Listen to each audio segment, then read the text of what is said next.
there, Jerry. Hope you're having a good Saturday. This is your video lesson for today. Three things I want to talk about, and as usual, if you have questions at the end or want me to look at anything, just send it on over. I'll be happy to give you my 2 cents. Let's continue on our odyssey through Stormy Monday.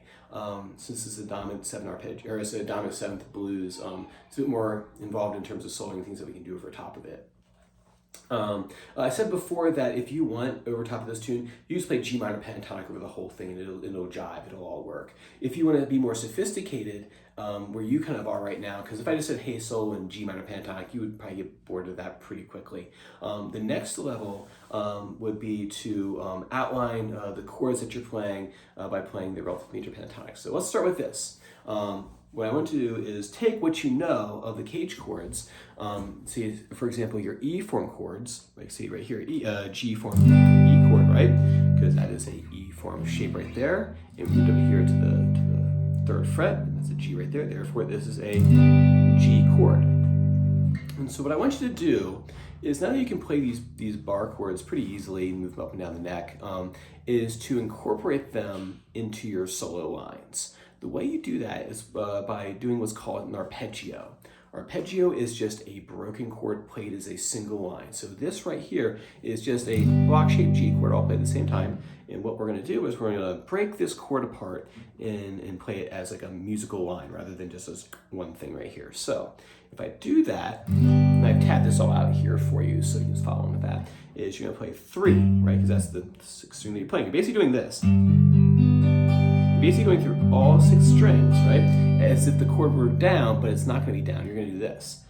3, 5, 5, 4, 3, 3. All I did was take this shape that you already know and play it as a single line. You're just playing.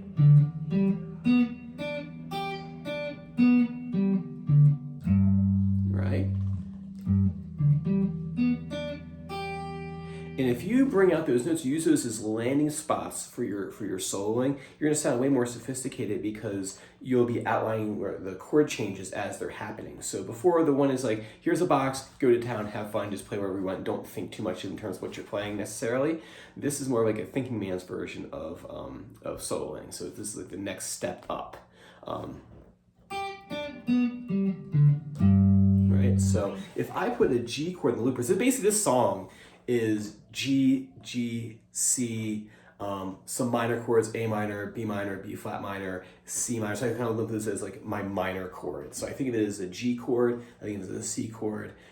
There's a bunch of minor chords in there that we can move, like take one shape and move it around, and then it comes back and then does some more G to C, and then there's like a D augmented we can throw in there, and we can talk about that later. So if I record myself just playing a G chord in the looper, so see I'm doing this up.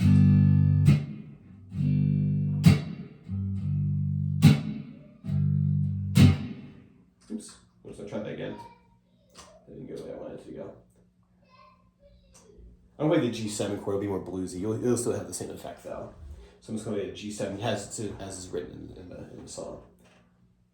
It's not my day. Just fired. There you go.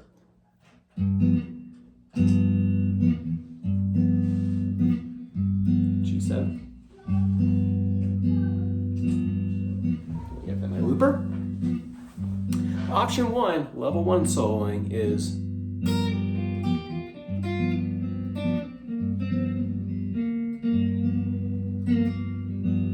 right. Nothing wrong with that. This is good. But if you want something more sophisticated, I'll take the G chord arpeggio, the E form G chord.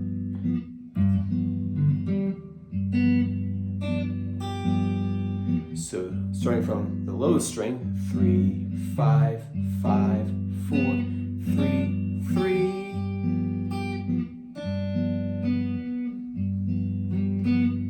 And I'm only going to play those notes. I can slide in, I can slide out, I can hang, I can go, I don't have to go up and down, I can move whichever way I want to go. But I'm just going to play only these notes right here.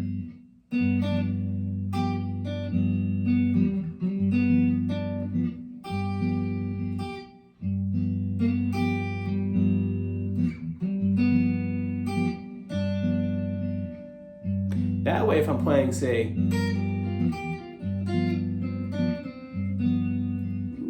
right? I was playing the G minor pentatonic, but then landed that 5 down to 4, because that's part of the chord and it'll work, right? It sounds more sophisticated because I'm targeting a chord tone.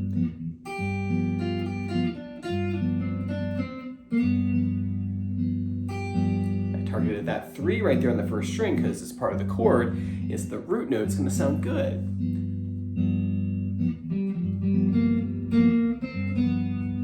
Or G minor pentatonic.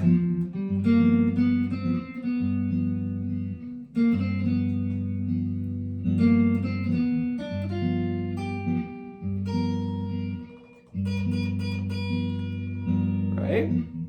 Do that in there, because remember we talked about last time, bending into the chord tone right there with the G minor pentatonic. We'll brush up on that next time if we need to. All right, so do that. Then what you do, let's clear that out, and you do the same procedure for the for E form C chords, the one up here, right? Same E form shape. I'm going to put a C7 in my looper this time.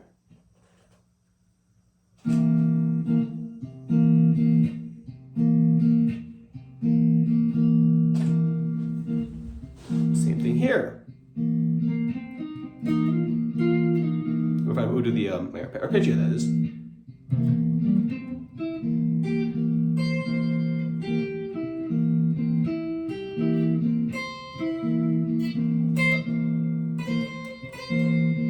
Or.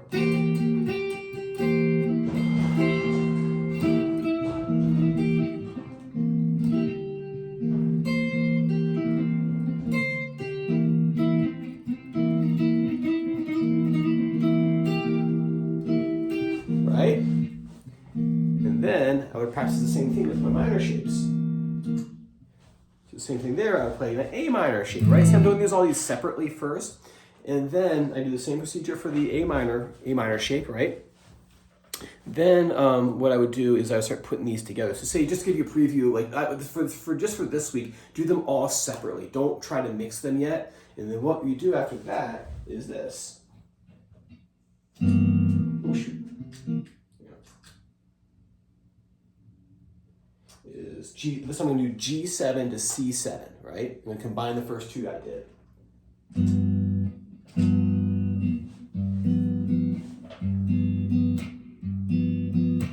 C7.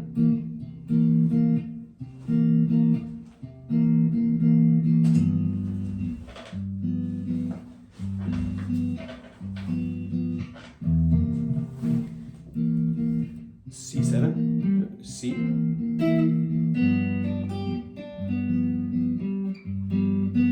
You gotta know where these are stone cold for separately.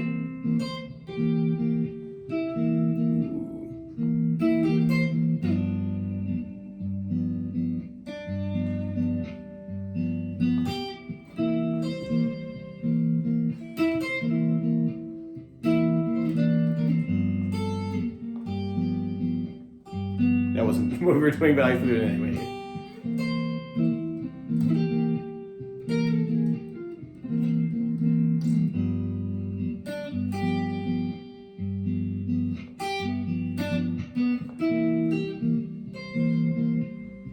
Sounds like it belongs in the song because you're outlining the changes.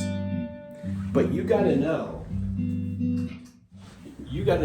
where all these are stone cold just with one shape, right? Because if you're trying to do that while the tune is moving a little bit quicker, maybe or the chords are moving faster, the chord will change by the time you figure out what you have to play. So you have to know these three things: the E minor form, G, C, and then the E minor form, A minor chord. You need to know those stone cold. So that way, like, I can do it quick, man, without thinking. Just play me a C arpeggio.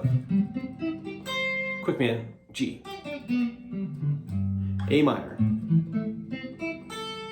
Right? Oops. Yeah, I should get back and practice. You need to know where all those are, those shapes. You don't necessarily need to know the names right away. Ultimately, we're going to know the notes that you're playing as you play them. But you have to play them separately. You have to know them like the back of your hand. There can't be any hesitation or question of like which one's which. So you do each one separately, and then you start kind of putting them together. And can you like do like a 4 count on each chord, and then hit each, and then like change accordingly. That's kind of where you are in terms of soloing, because we've already talked about the minor pentatonic, which is super easy. We did the relative major pentatonic, and then we'll do more with that. But then this is really the next step that you're at right now, is really hitting those chord tones to make sure your solo reflects the underlying harmony underneath. And like I said, this song is like deceptively not as hard as it would seem to do with that, is because it's really just G, it's really G and C and like a little minor thing in there, but it's really just like 3 main shapes really that you're using. So it's not that bad. We can make it harder if you want, so we put it that way. And we can make it as easy as just play with G minor pentatonic, but that wouldn't, I think, satisfy your intellectual side. So awesome, man. Work on those things for me. If you want to send over a video of you doing that, I'd be more happy to take a look. And I'll see you same time next time. Take care.